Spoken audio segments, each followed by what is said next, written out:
Perkenalkan, nama saya Tia Lika Nurul Faradela. Saya Ratu Fatunida. Saya Nurul Insani. Kami dari Kelompok 7. Oke, di sini kami akan memaparkan mengenai Konsep membangun hukum jual beli dalam Islam yaitu Produksi, distribusi, dan konsumsi. Oke teman-teman, jangan lupa tonton sampai selesai ya. Baik teman-teman, di sini mengenai jual beli itu tidak hanya mengenai produksi, distribusi, dan konsumsi saja, tapi juga ada mengenai halal haram yang akan kita bahas. Nah, sebelum itu saya akan memberikan pengertian mengenai jual beli, yaitu seperti yang kita ketahui pada umumnya, jual beli ialah suatu perjanjian tukar-menukar benda atau barang yang mempunyai nilai secara sukarela antara kedua belah pihak. Nah, yang dimana satu menerima benda-benda dan pihak lain menerimanya, sesuai dengan perjanjian atau ketentuan yang telah dibenarkan syara dan disepakati. Maka, dalam ajaran Islam ini sangat mementingkan kebaikan dan kebersihan dalam semua aspek. Misalnya, dari segi makanan, barang, dan penggunaannya. Islam memerintahkan umatnya agar memakan dan menggunakan bahan-bahan yang baik, suci, dan bersih. Selain ketentuan-ketentuan yang harus kita ketahui dalam ajaran Islam, yaitu kita juga harus tahu dan menyadari bahwa adanya tanda-tanda kebesaran Allah, yaitu mengenai penciptaan bumi dan seisinya, yaitu tentang manusia, hewan, dan juga tumbuhan yang telah Allah anugerahkan kepada kita yang nantinya kita akan mengelola dengan baik dan benar. Sesuai dengan yang dijelaskan dalam Quran Surat An-Nahl ayat 65 sampai ayat 66 yang berbunyi, A'udzu billahi minasyaitonir rajim. Bismillahirrahmanirrahim. Wallahu anzala minas samaa'i ma'an fa ahya bil arda ba'da mautiha. Inna fi dzalika laayatan liqaumin yasma'un. Wa inna lakum fil an'ami la'ibrah. Nusqikum mimma fi butunihi min baini farsin wa damin labanan khalisan sa'igan lisyaribin. Yang artinya, dan Allah menurunkan air hujan dari langit dan dengan air itu dihidupkannya bumi yang tadinya sudah mati. Sungguh, pada yang demikian itu benar-benar terdapat tanda-tanda kebesaran Allah bagi orang-orang yang mendengarkan pelajaran. Yaitu ayat 65.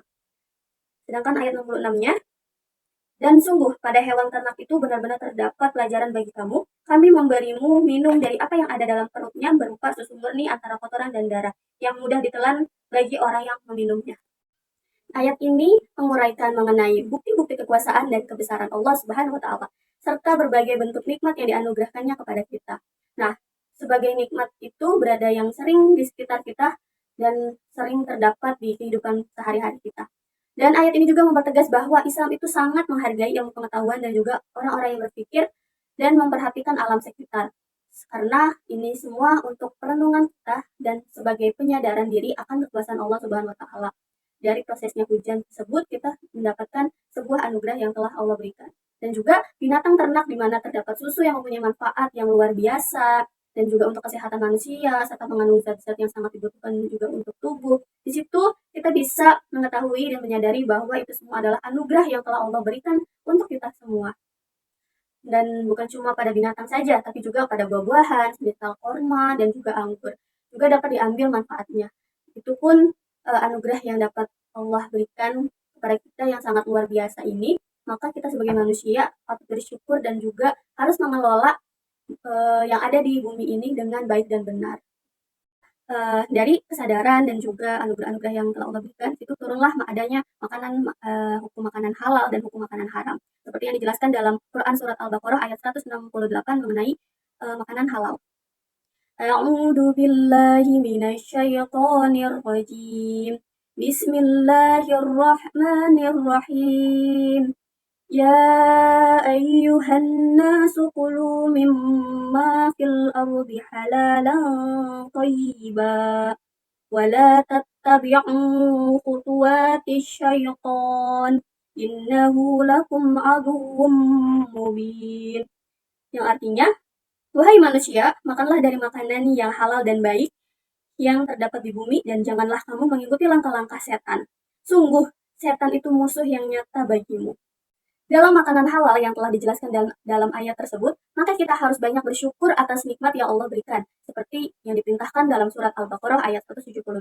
Sedangkan di samping itu, Allah Subhanahu wa taala juga menjelaskan ada beberapa makanan yang haram kita konsumsi, seperti firman Allah di Quran surat Al-Baqarah ayat 173.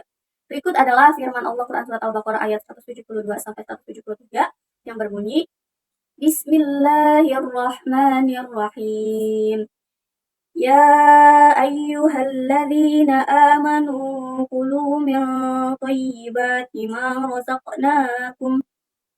ما رزقناكم واشكروا لله إن كنتم إياه تعبدون إنما حرم عليكم الميتة والدم ولحم الخنزير وما أهل به لغير الله فمن اضطر غير باغ ولا عاد فلا إثم عليه Innallaha ghafurur rahim.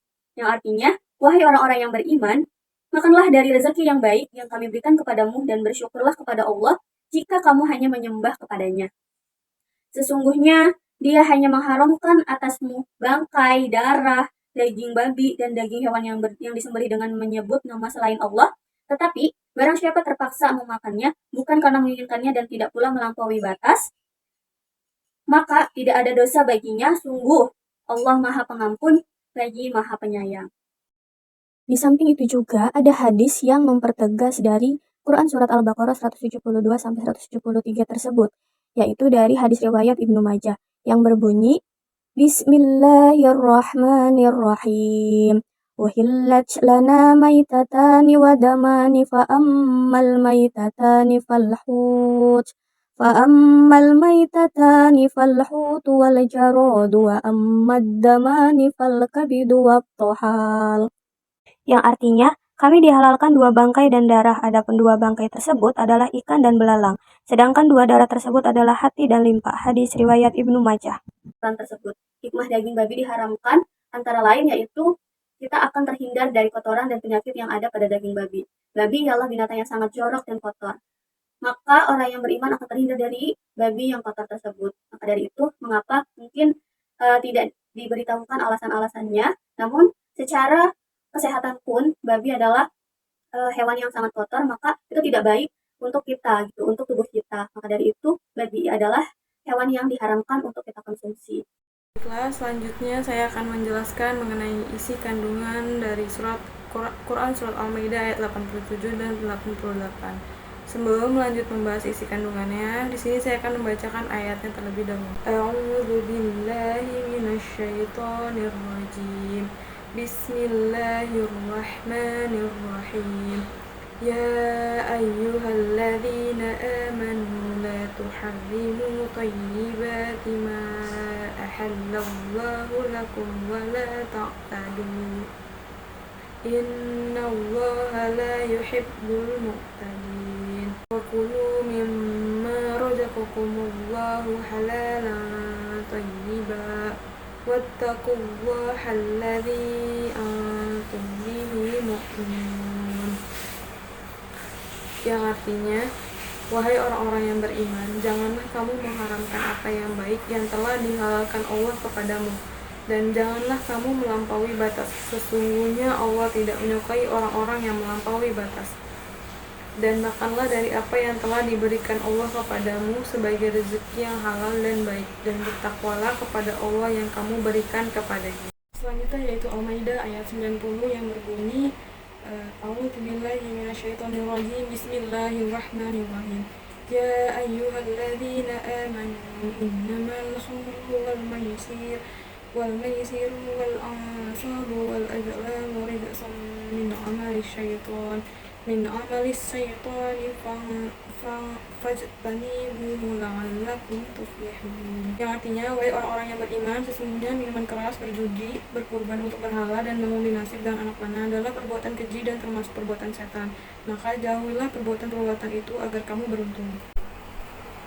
Nah, jadi dalam surat ini menerangkan bahwa Allah Subhanahu wa taala memerintahkan untuk mengonsumsi makanan dan minuman halal dan baik yang mengandung gizi dan baik bagi kesehatan, seperti yang diajarkan Rasulullah SAW untuk membagi perut menjadi 3 bagian, yaitu sepertiga untuk makanan, sepertiga untuk minum, dan sepertiga untuk bernapas.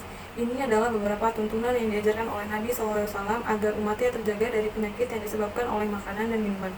Jadi keterangan di atas menunjukkan bahwa dimaksudkan memperbanyak dan mempersedikit makan sehingga menyebabkan lemahnya badan. Maka dapat dipahami bahwa konsumsi sebenarnya tidak identik dengan makan dan minuman dalam teknis sehari-hari, tetapi juga meliputi pemanfaatan atau pendayagunaan segala sesuatu yang dibutuhkan oleh manusia. Kemudian yang terakhir yaitu Quran Surat Al-Mu'minun ayat 51 yang berbunyi A'udzubillahi minasyaitonirrajim Bismillahirrahmanirrahim Ya ayyuhar rusul kulu minat tayyibati wa'malu sholiha inni bima ta'maluna alim, yang artinya, wahai para rasul, makanlah dari makanan yang baik-baik dan kerjakanlah kebajikan. Sungguh aku maha mengetahui apa yang kamu kerjakan. Nah, di dalam surat Al-Mu'minun ayat 51 ini terkandung dalil bahwa memakan makanan halal menjadi faktor pendukung beramal saleh. Dan sesungguhnya dampak dari makanan haram sangat buruk, diantaranya yang tertolaknya doa. Baiklah, cukup sekian dari saya pembahasan terakhir yang akan disampaikan oleh rekan saya selanjutnya. Baiklah, saya akan membahas mengenai Al-Quran Surat Al-Kahfi ayat 19 yang berbunyi Bismillahirrahmanirrahim Wa kadzalika ba'atsnahum liyatasaalu bainahum Qala qailum minhum kam labistum Qalu labisna yawman aw ba'da yawm Qalu rabbukum a'lamu bima labistum Fab'atsu ahadakum biwarikikum hadhihi ilal madinati falyanzur ayyuha azka ta'aman falyatikum birizqim minhu wal yatalattaf wala yush'iranna bikum ahada. Artinya, dan demikianlah kami bangunkan mereka agar mereka saling bertanya di antara mereka sendiri. Berkatalah salah seorang di antara mereka, sudah berapa lamakah kamu berada di sini? Mereka menjawab, kita berada di sini sehari atau setengah hari. Berkata yang lain lagi, Tuhan kamu lebih mengetahui berapa lamanya kamu berada di sini. Maka suruhlah salah seorang di antara kamu untuk pergi ke kota dengan membawa uang perakmu ini. Dan hendaklah dia lihat manakah makanan yang lebih baik. Maka hendaklah ia membawa makanan itu untukmu, dan hendaklah ia berlaku lemah lembut, dan janganlah sekali-kali menceritakan halmu pada orang lain. Kandungan yang ada di surat Al-Kahfi ayat 19, yakni menjelaskan dalam proses distribusi atau jual beli, Allah senantiasa mengingatkan kita sebelum membeli, alangkah baiknya memperhatikan terlebih dahulu makanan atau barang yang akan kita beli, apakah haram atau halal, mana yang baik dan mana yang kurang baik.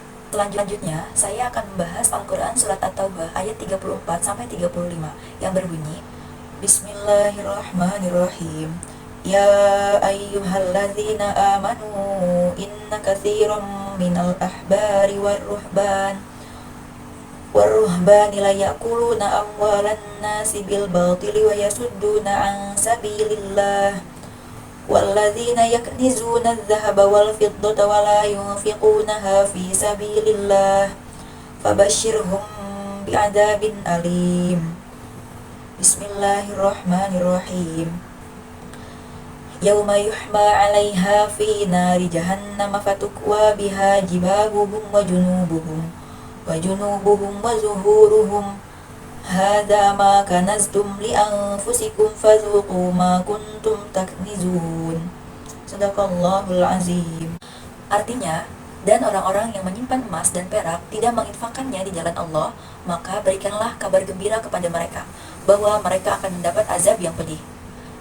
Ingatlah pada hari ketika emas dan perak dipanaskan dalam neraka jahanam, lalu dengan itu disetrika dahi, lambung, dan punggung mereka, seraya dikatakan kepada mereka, inilah harta bendamu yang kamu simpan untuk dirimu sendiri, maka rasakanlah akibat dari apa yang kamu simpan itu.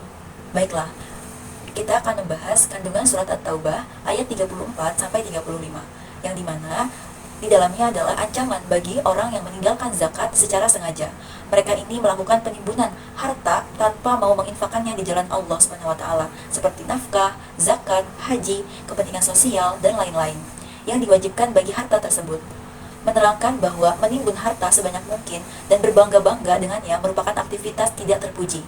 Perlu digarisbawahi bahwasannya menimbun harta di sini adalah ketika harta benda yang disimpan telah memenuhi syarat dan tidak ditunaikan zakatnya. Adapun hadis yang bersangkutan dengan jual beli, yakni An Ibni Mas'udin radhiyallahu anhu qala Sami'tu Rasulullah sallallahu alaihi wasallam yaqulu idza ihtalafa al-mutabayyani laisa bainahuma bayyinatun fal qawlu ma yaqulu rabbu as-sil'ati aw yatatarakani rawahul khamsah wa sahhahu al-hakim.